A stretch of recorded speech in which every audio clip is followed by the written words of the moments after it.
Hello everyone. In this session, we will discuss about the solution of mock test, that is of laws of motion.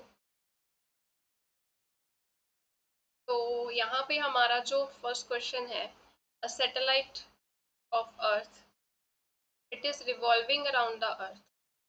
ठीक है, with the speed uniform speed v. If gravitational force suddenly disappears, the satellite will. जैसे ये हमारा अर्थ है, इसके about क्या एक satellite जो है वो रिवॉल्व कर रहा है. ठीक है, और यहाँ पे सैटेलाइट की यूनिफॉर्म स्पीड दी गई है v.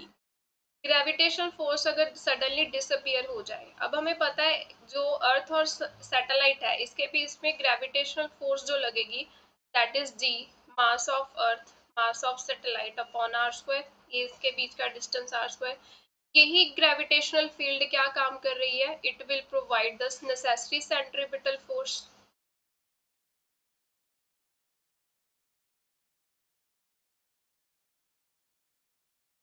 ठीक है, तो इसी नेसेसरी सेंट्रीपिटल फोर्स की वजह से जो ये सैटेलाइट है अर्थ के अबाउट घूम रहा है.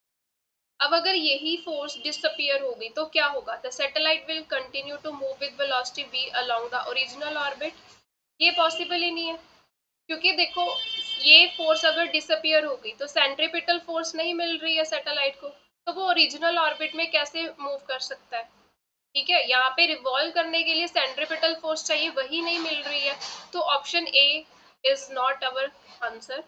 It will move with the velocity v tangential to the original orbit. तो इसका बी ऑप्शन जो है दैट इज करेक्ट आंसर.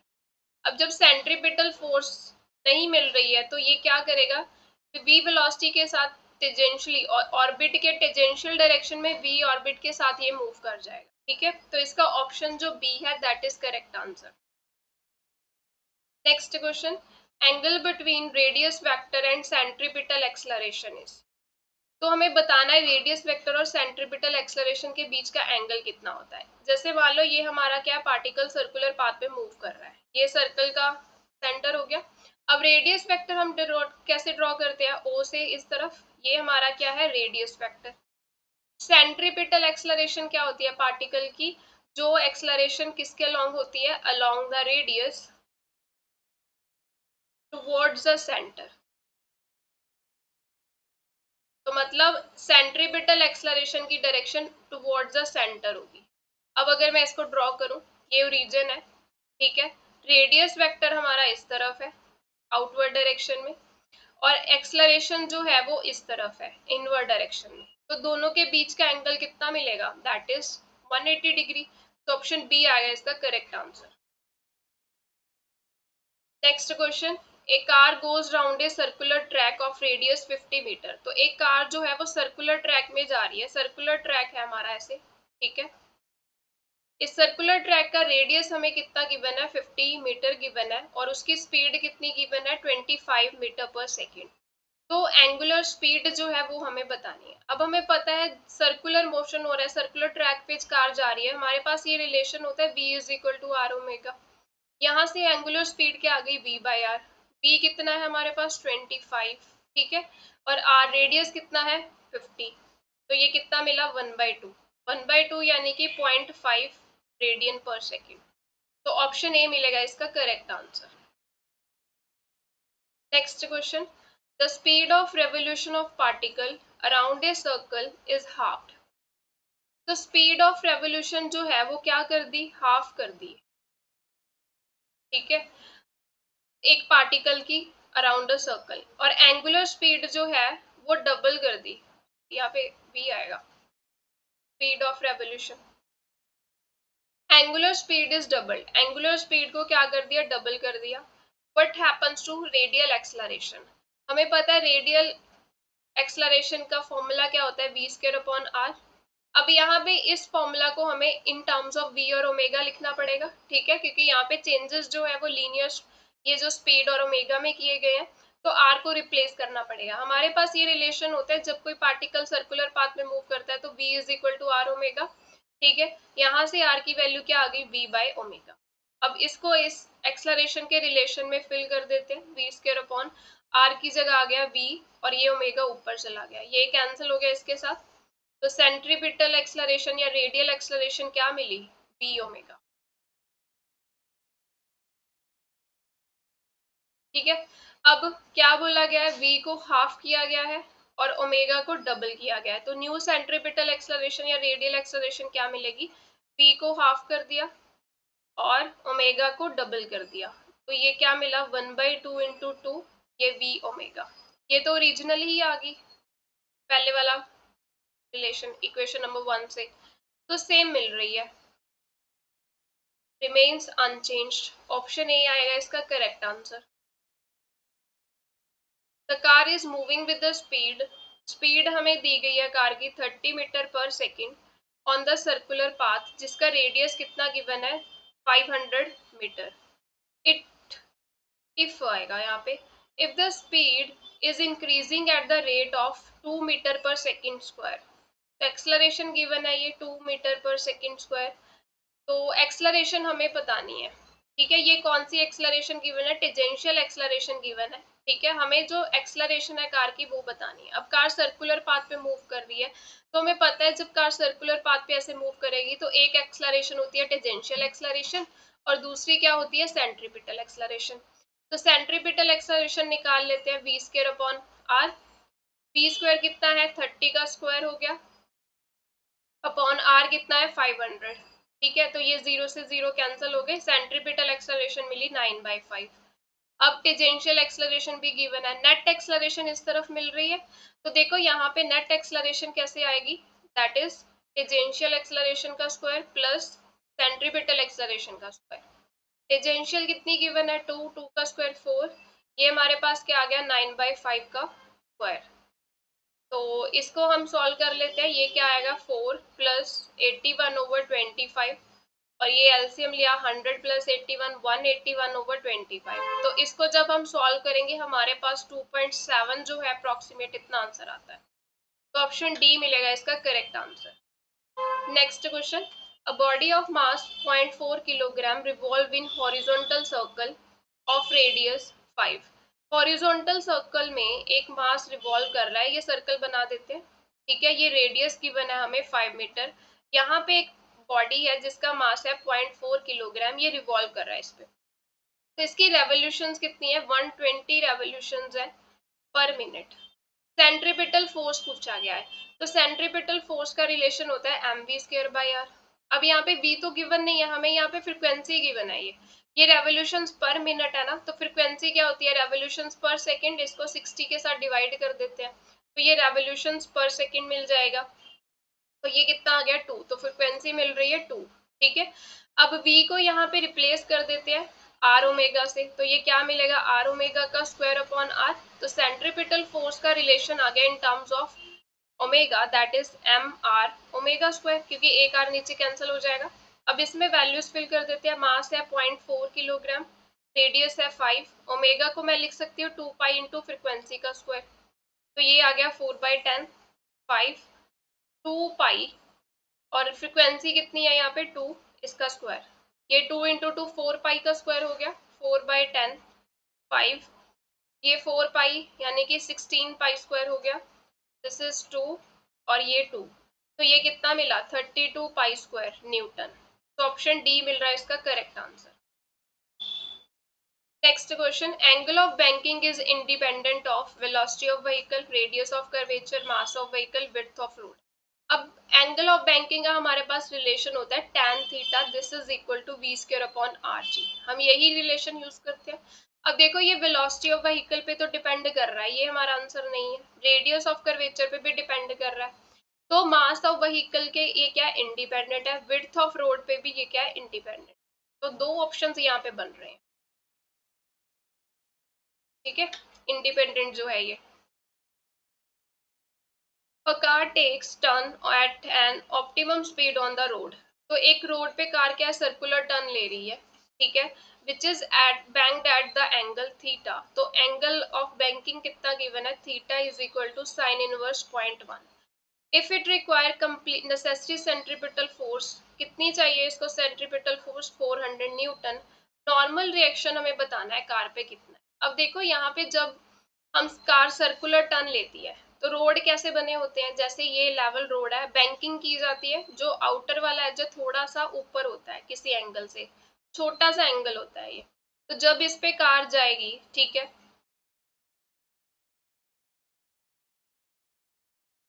तो ये ऐसे टिल्ट होगी ना, तो इस तरफ नॉर्मल रिएक्शन लगेगी, ठीक है। तो ये अगर नॉर्मल बनाऊं मैं यहाँ पे, ये एंगल थीटा,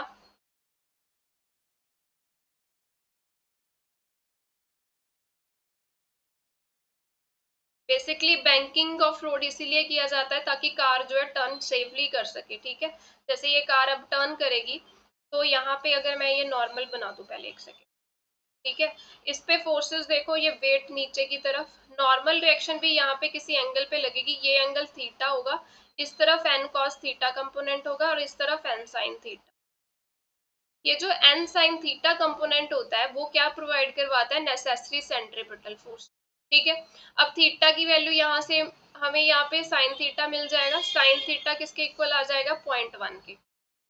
तो ये एन साइन थीटा की वैल्यू 0.1, सेंट्रीपिटल फोर्स 400, तो एन नॉर्मल रिएक्शन कितना मिला, 0.1, और ये हमारे पास आ गया 4000 न्यूटन जो है नॉर्मल रिएक्शन मिल रहा है, ठीक है। 4000 न्यूटन चाहिए तो ये भी नहीं है, ये दोनों 4000 न्यूटन मिल रहे हैं। This is normally to the road surface और वर्टिकली डाउनवर्ड, तो ऑब्वियस है नॉर्मल रिएक्शन जो होती है वो रोड सरफेस के नॉर्मल ही लगेगी, डाउनवर्ड तो लग नहीं रही है। तो ऑप्शन सी मिलेगा इसका करेक्ट आंसर। नेक्स्ट क्वेश्चन है हमारा, a bucket of water is tied to a rope which is to be rotated without spilling in a vertical circle of radius 5 meter. हमने क्या किया, एक रस्सी के साथ क्या किया, बकेट बांध दी एक एंड पे, उसमें पानी फिल कर दिया और बकेट को घुमा रहे हैं वर्टिकल सर्कल, ठीक है। तो वर्टिकल सर्कल का क्या radius, 5 meter. Minimum speed of bucket at highest position भी, यहाँ पे जब बकेट पहुंचे हाईएस्ट पोजीशन पे तो हमें इसकी मिनिमम स्पीड बतानी है, वाटर जो है वो गिरना नहीं चाहिए नीचे।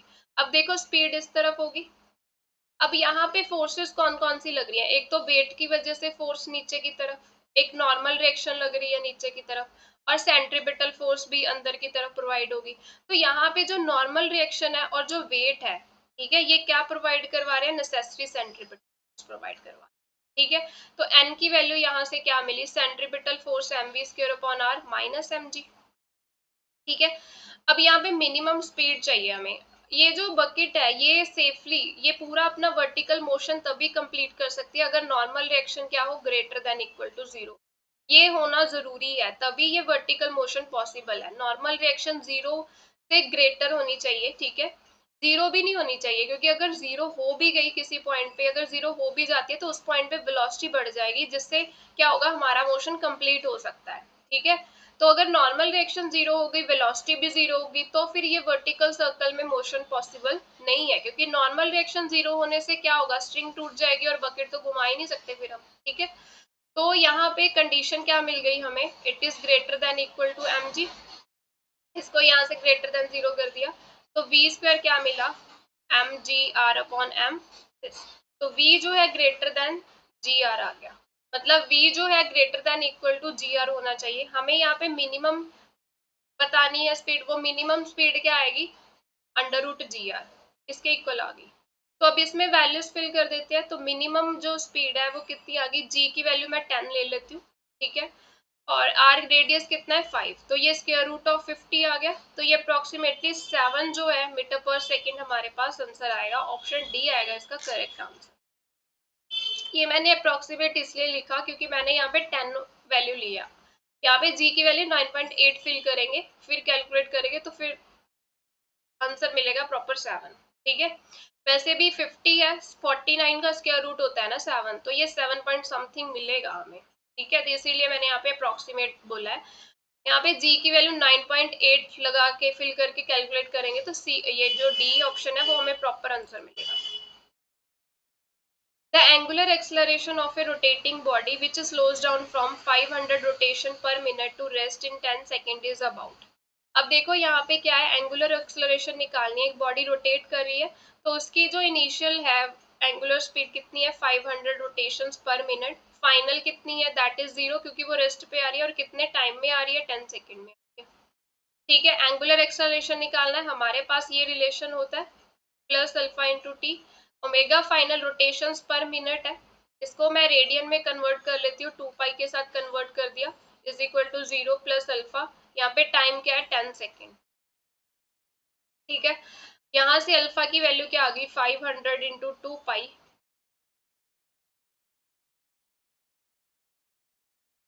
गलत वैल्यूज फिल कर दी, फाइनल वैल्यू 0 है, इनिशियल 0 नहीं है। ठीक है, क्योंकि नेगेटिव आंसर आना चाहिए, क्योंकि रिटार्डेशन हो रही है, हमारा जो ऑब्जेक्ट रोटेट कर रहा है वो रुक रहा है, तो फाइनल वेलोसिटी 0 है। यहाँ पे 500 इंटू 2 पाई, ये रेडियन में आंसर आएगा, अल्फा इंटू 10 सेकेंड, अल्फा की वैल्यू आ गई माइनस 500 इंटू 2 पाई अपॉन 10। ये रोटेशंस पर मिनट है ना, इसको भी सेकंड में कन्वर्ट करना पड़ेगा, तो 60 के साथ करेंगे। ठीक है, तो यहाँ से हम कैलकुलेट करेंगे, हमारे पास आंसर आएगा पूरा कैलकुलेशन कर एंगुलर एक्सलरेशन का। नेक्स्ट है हमारे पास, an object of mass 2 kilogram is whirled around in a vertical circle of radius 1 metre at a constant speed of 4 metre per second, maximum tension in the string is. तो vertical circle में हमारा क्या हो रहा है, object का motion हो रहा है। ठीक है, तो ये ले लेते हैं वर्टिकल सर्कल, इसका रेडियस 1 मीटर है, किस स्पीड के साथ ये घूम रहा है 4 मीटर पर सेकेंड के साथ, मास गिवन है हमें 2 किलोग्राम। मैक्सिमम टेंशन बतानी है, हमें पता है लोएस्ट पॉइंट पे टेंशन की वैल्यू क्या है, मैक्सिमम होगी जब ये ऑब्जेक्ट यहाँ पे आएगा। तो जो टेंशन फोर्स है इस तरफ लगेगी, वेट की वजह से फोर्स नीचे की तरफ जाएगी, सेंट्रीपिटल फोर्स इस तरफ लगेगी। तो जो टेंशन फोर्स है, क्योंकि सेंट्रीपिटल फोर्स चाहिए ना उसको घूमने के लिए, तो सेंट्रीपिटल फोर्स कौन प्रोवाइड करवा रहा है, यहाँ पे अंदर की तरफ वाली फोर्स ज्यादा होनी चाहिए, तो T माइनस एम जी। तो यहाँ से टेंशन की वैल्यू कितनी आ गई, centripetal force plus M G. Centripetal force हमारे पास है M V square upon R plus M into G. तो यहाँ से एम की वैल्यू कितनी है 2 किलोग्राम, वेलोसिटी कितनी है, उसकी स्पीड कितनी गिवन है 4, 4 का स्क्वायर हो गया 16, रेडियस कितना है 1, मास इज 2, जी की वैल्यू 10 लेनी है, ये क्वेश्चन में मेंशन है, तो 16 टू द 32 प्लस और ये 20 आ गया, तो ये कितना मिला हमें 52 न्यूटन। ऑप्शन बी मिलेगा इसका करेक्ट आंसर। नेक्स्ट क्वेश्चन है हमारा, motorcyclist rides in the horizontal circle along the inner wall of cylindrical chamber of radius R. तो एक सिलेंड्रिकल चैम्बर है हमारा, मैं ड्रॉ कर देती हूँ यहाँ पे सिलेंड्रिकल चैम्बर। ठीक है, तो यहाँ पे एक मोटरसाइकिलिस्ट क्या कर रहा है, बाइक राइड कर रहा है हॉरिजॉन्टल सर्कल में, मान लो यहाँ पे है वो, इस सर्कल में वो घूम रहा है। ठीक है, यहाँ पे है, इस चैम्बर का, इस सर्कल का रेडियस कितना है आर है, coefficient of friction between the types tyres आएगा, tyres and the ball is mu, what should be the minimum speed to prevent him from sliding down. तो मिनिमम स्पीड बतानी है कि वो स्लाइड ना करे। अब यहाँ पे इस पे फोर्सेस देख लेते हैं कौन कौन सी लग रही हैं, फोर्सेस को बैलेंस करके हम स्पीड निकाल सकते हैं। अब देखो वेट की वजह से फोर्स जो है वो डाउनवर्ड डायरेक्शन में लगेगी, ठीक है, और वो नीचे की तरफ स्लाइड हो जाएगा। तो हम चाहते हैं कि वो स्लाइड ना हो, हमें उसको स्लाइड होने से बचाना है, तो इसके ऑपोजिट डायरेक्शन में इस तरफ कौन सी फोर्स लगेगी, फ्रिक्शनल फोर्स लगेगी, है ना, क्योंकि यहाँ पे कांटेक्ट बन रहा है ना बाइकर का, और जो पर्सन है बाइक राइड कर रहा है उसका इस वॉल के साथ, तो फ्रिक्शन तो लगेगी, कांटेक्ट फोर्स होती है फ्रिक्शन। अब वेट की वजह से अगर ये नीचे की तरफ स्लाइड डाउन करेगा, तो स्लाइड डाउन होने से तो बचाना है हमें, तो वो तभी बचा सकते हैं अगर फ्रिक्शन फोर्स ऊपर की तरफ तो प्रोवाइड हो रही है। तो यानी कि फ्रिक्शन जब mg के इक्वल होगी तब वो स्लाइड होने से बच जाएगा। फ्रिक्शनल फोर्स क्या होता है, म्यू इंटू एन। ठीक है, तो ये हमारे पास रिलेशन आ गया। अब देखो नॉर्मल रिएक्शन जो है वो इस तरफ मिलेगा हमें, बाइकर यहाँ पे खड़ा है, यहाँ पे क्या है, ये वॉल है। ठीक है, नॉर्मल रिएक्शन क्या होता है, वॉल के नॉर्मल आएगा, तो नॉर्मल रिएक्शन इस तरफ मिल रहा है, यानी कि जो नॉर्मल रिएक्शन है वो क्या प्रोवाइड करवा रहा है, नेसेसरी सेंट्रीपिटल फोर्स, क्योंकि अंदर की तरफ एक्ट कर रहा है।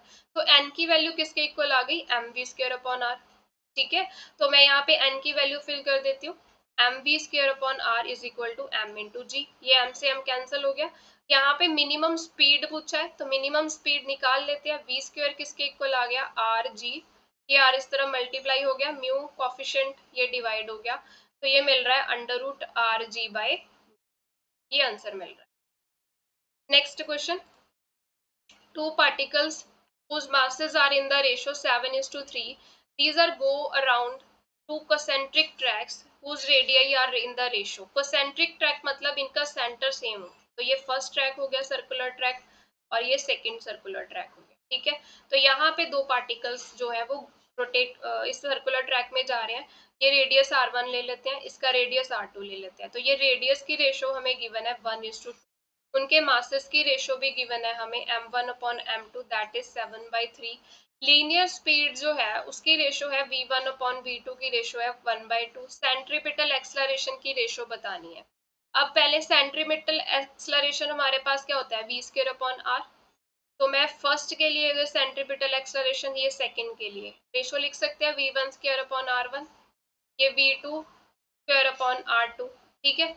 तो ये v1/v2 का स्क्वायर हो गया और ये r2/r1, मैंने टर्म्स कलेक्ट कर दी। तो ये सेंट्रीपिटल एक्सलरेशन की रेशो v1/v2 कितना मिल रहा है 1/2 का स्क्वायर हो जाएगा।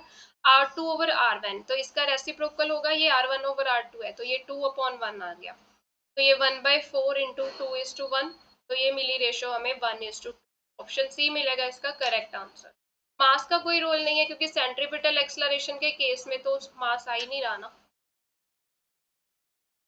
Next question, two particles of mass m1 m2 these are moving in the concentric circles. दो पार्टिकल्स हैं वो concentric सर्कल में मूव कर रहे हैं। मैंने ये ड्रॉ कर दिया, ठीक है।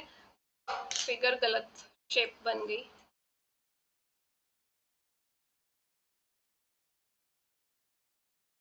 ये दूसरा सर्कल ले लेते हैं, ठीक है। कंसेंट्रिक है तो इसका रेडियस r1 ले लेते हैं, इसका रेडियस r2 ले लेते हैं। फर्स्ट ट्रैक में मास m1 का पार्टिकल है, दूसरे में मास m2, ठीक है। Such that their periods are same, यानी कि टाइम पीरियड इनका सेम गिवन है, टाइम पीरियड सेम है। रेशो ऑफ देयर सेंट्रीपिटल, यहाँ पे सेंट्रीपिटल एक्सलरेशन आएगा, फोर्स नहीं आएगा,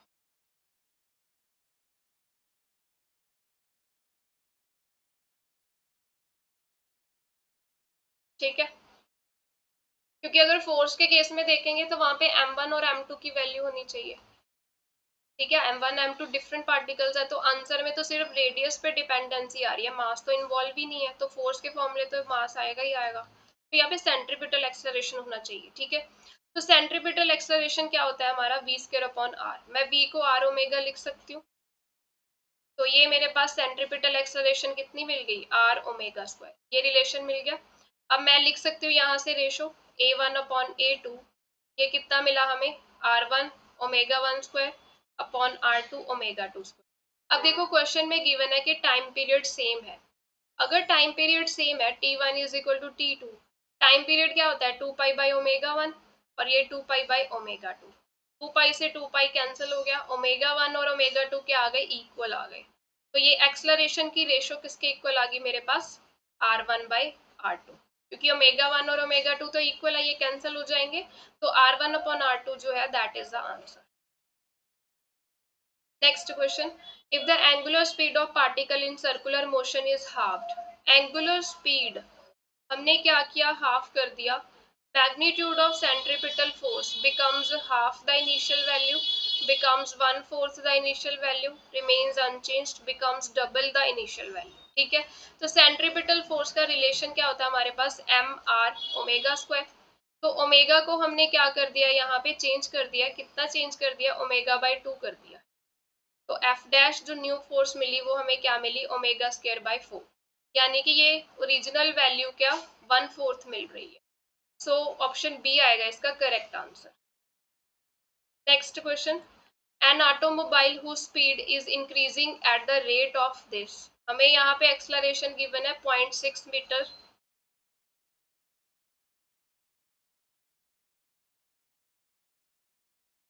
it travels along a circular road of radius 20 meter. तो यहाँ पे रेडियस कितना गिवन है 20 metre.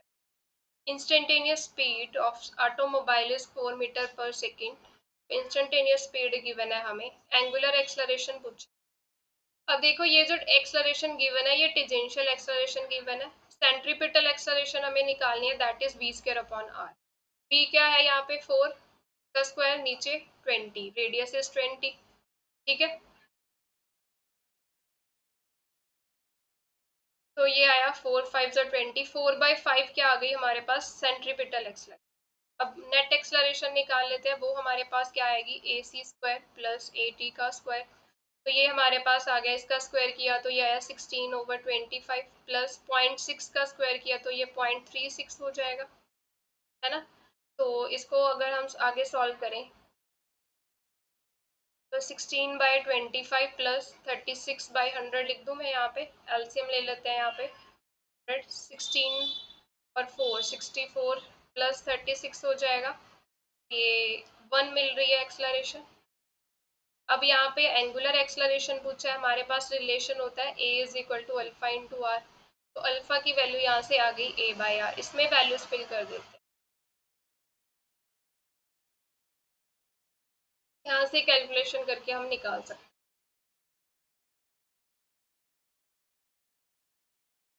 If the body of mass 5 kilogram moves in a circle of radius 1 meter with an angular velocity हमें given है 2 radian पर second,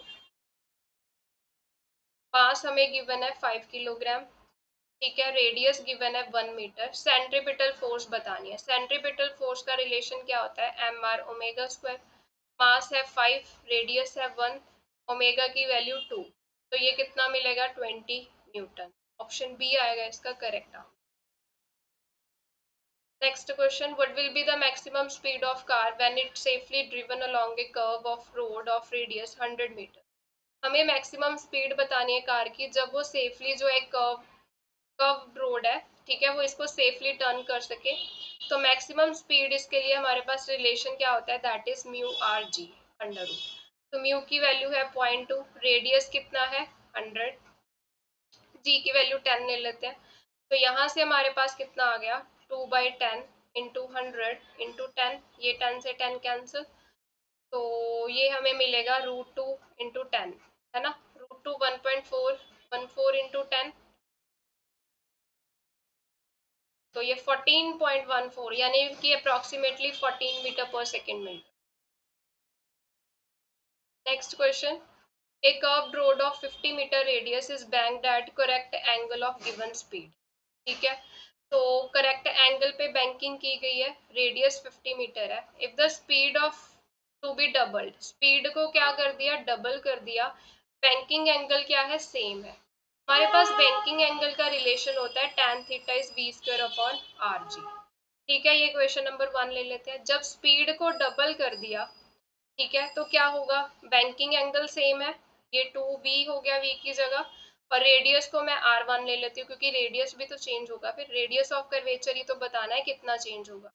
ये equation number 2 ले लेते हैं। दोनों इक्वेशंस को इक्वेट किया हमने, v square upon R G, this is equal to, क्योंकि एंगल ऑफ बैंकिंग सेम है, दोनों इक्वेशंस की वैल्यूज को इक्वेट कर सकते हैं हम, 4v स्क्वायर r1 इंटू जी, जी से जी कैंसिल, v स्क्वायर से v स्क्वायर कैंसिल, तो 1/r 4/r1, हमें यहाँ पे r1 चाहिए, वो कितना आ रहा है 4 टाइम्स r, तो 4 r कितना है 50, तो ये कितना हुआ हमारा 200 मीटर। ऑप्शन सी आएगा इसका correct answer. A bucket full of water is tied at one end of rope of length 1.6 meter or it is rotated in the vertical circle with the constant speed around the other end, ठीक है, एक and पे हमने रोप को tie किया, फिर इसको घुमा रहे हैं वर्टिकल सर्कल में, but should be the minimum speed of bucket so that water does not spill out at the highest position of a circle। जैसे मान लो ये वर्टिकल मोशन हो रहा है, ठीक है, ये हाईएस्ट पोजीशन पे हमारी बकेट आ गई। अब यहाँ पे उन्होंने बोला है कि कितनी स्पीड होनी चाहिए कि जो पानी है वो नीचे नहीं गिरना चाहिए। अब यहाँ पे फोर्सेस देखो कौन सी लग रही है, एक तो वेट की वजह से फोर्स लग रही है नीचे की तरफ, राइट, दूसरा टेंशन फोर्स लग रही है, तीसरी यहाँ पे सेंट्रीपिटल फोर्स लग रही है।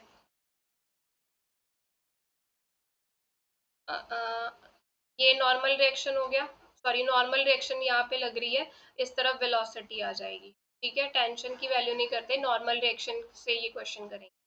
अब देखो यहाँ पे नॉर्मल रिएक्शन और वेट की वजह से जो फोर्स है वो नेसेसरी सेंट्रीपिटल फोर्स प्रोवाइड करवा रहे हैं, तभी ये वर्टिकल मोशन सर्कुलर पाथ में मूव कर रही है, क्योंकि सेंट्रीपिटल फोर्स तो चाहिए ही।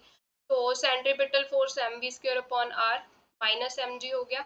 अब ये जो बकेट है, वो तभी मोशन कंप्लीट कर सकती है जब n क्या हो, ग्रेटर देन 0 हो, ये कंडीशन होगी तभी हो सकता है। ठीक है, तो जब ये आगे जाएगी v स्पीड के साथ, हमें यही v स्पीड हमें फाइंड करनी है। तो mv square upon r minus mg it is greater than equal to 0। तो v स्क्वायर यहाँ से आ गया gr, v की वैल्यू क्या आ गई, ग्रेटर देन रूट gr। हमें तो मिनिमम स्पीड निकालनी है, वो कितनी आ गई, रूट gr। ठीक है, g की वैल्यू 10, रेडियस कितना है यहाँ पे 1.6।